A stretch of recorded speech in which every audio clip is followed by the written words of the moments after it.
350 years ago, at this place, shots rang out from a firing squad. Despite being no more than 30 feet away, only one bullet found its mark. This was not due to any deficiencies in the power or accuracy of the 17th century musket. Illiam Dhone, William Christian, collapsed. His ribs were broken and he was bleeding internally. He was taken in agony back to his house at Ronaldsway, where he died of his injuries nearly 2 hours later. Had this man been a sadistic murderer, it may have been possible to blind ourselves to such an unpleasant death, but he was not. Without any doubt, his actions in negotiating rather than being forced into surrender by English parliamentarians saved hundreds, if not thousands, of Manx lives and ensured this nation's ability to remain distinct. The continued existence of Tynwald can be directly attributed to this negotiated surrender. This being the case, we would expect his memory to be more respected, that his actions and subsequent murder would be part of the educational curriculum. Now, at that point, I am aware that there is a page on the Manx curriculum internet site about him. It's a bit different to teaching it as part of the curriculum. So, it is not. And I think it is fair to say that only the actions of we who gather here today and have gathered for the past 32 years at this site have brought his memory back in a truer light. There is now an official acknowledgement of his contribution, a stained glass window in the Tynwald building and a block of government offices bearing his name. But these small acknowledgements have been gained grudgingly. All too many in this island still seem to find his murder not only acceptable but justifiable, and worse, right. These people will often describe Illiam Dhone as a slippery, treacherous, self-serving individual who only acted in pursuance of his own material best outcome. This description flies square in the face of recorded fact, and his conduct from arrest to execution is not that of a man whose primary concern was his own well-being.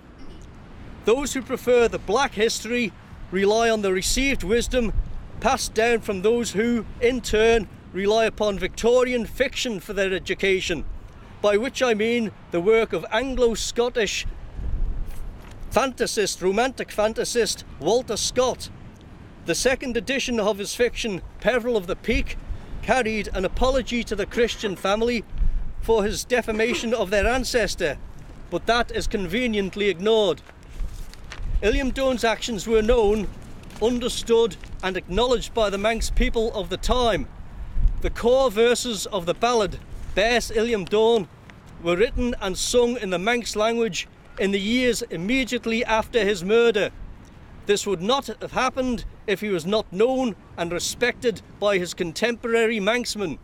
Yet the myth of Illiam Dhone as an untrustworthy flip-flopper has firmly taken hold since the publication of Walter Scott's fantasy novels. Why?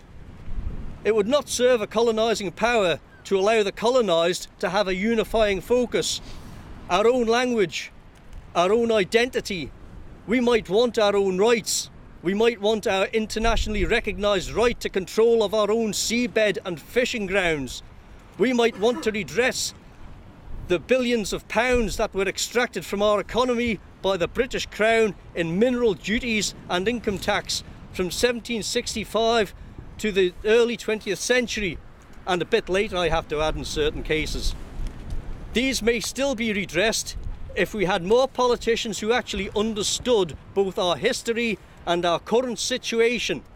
Yet I can't think of any MHK in many years who has seriously challenged the legitimacy of the United Kingdom's abuse of this island and its resources. Reading Hansard records of the Keys and Tynwald meetings of the past 20 years makes me wonder what Illiam Dhone risked and ultimately gave his life for.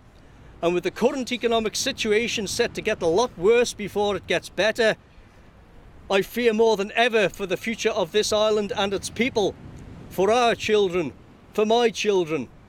Nonetheless, I believe there is still enough left for us to pull from the ashes something, but it will require a total rejection of the local authority and Little England mindset of politicians and populists.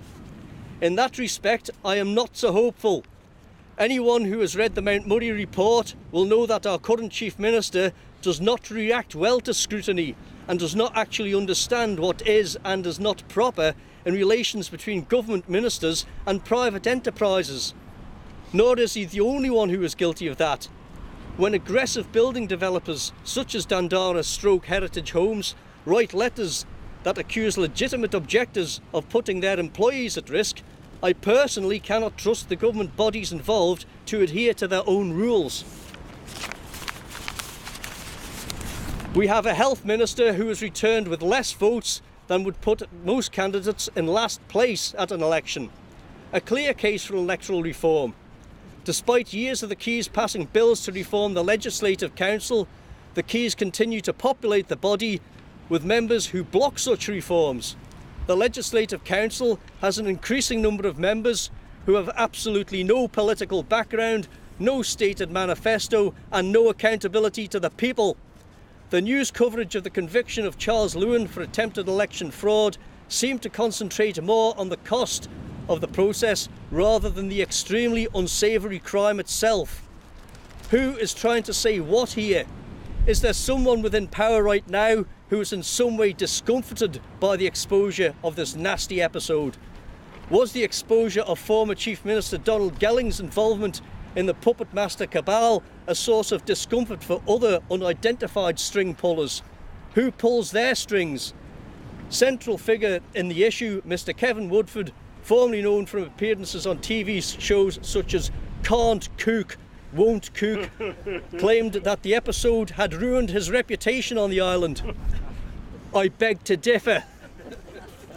I don't have enough time to tell you about the misinformation disseminated by the department, formerly known as Tourism, about the bus drivers' strike, except that they were willing to pay over £19 per hour to strike breakers rather than admit they had a problem. Nor do I have enough time to expand upon the belief that the multi-million-pound re-equipping of our bus fleet is to provide a tasty, off-the-shelf package for privatisation. Whilst most departments are desperate to save a couple of £100,000 here and there, the Department of Infrastructure has a seemingly bottomless pit of money to spend on low-priority projects such as replacing perfectly functional roundabouts and relaying perfectly serviceable pavements with expensive and high-maintenance blockwork versions. Let's make sure we have our priorities right. Forget education and health, as long as we have pretty pavements and well-kept roundabouts. But these are short-term issues. What is and what should be the objective of the Manx people and the government here? To be an anachronistic tax anomaly of the United Kingdom, in fact England as things progress, or a nation with a future? Illiam Dhone was not a Republican. He did not advocate a return to sovereign independence. He was of a wealthy and powerful family in Manx terms, and was probably content to maintain that position. When in extremely difficult circumstances, when others in his position could have easily flown with a fortune to lands completely remote from the turmoils of the English Civil War, he chose to stay and do his best for his country. For that, some now choose to vilify him. Shame on them. Thank you.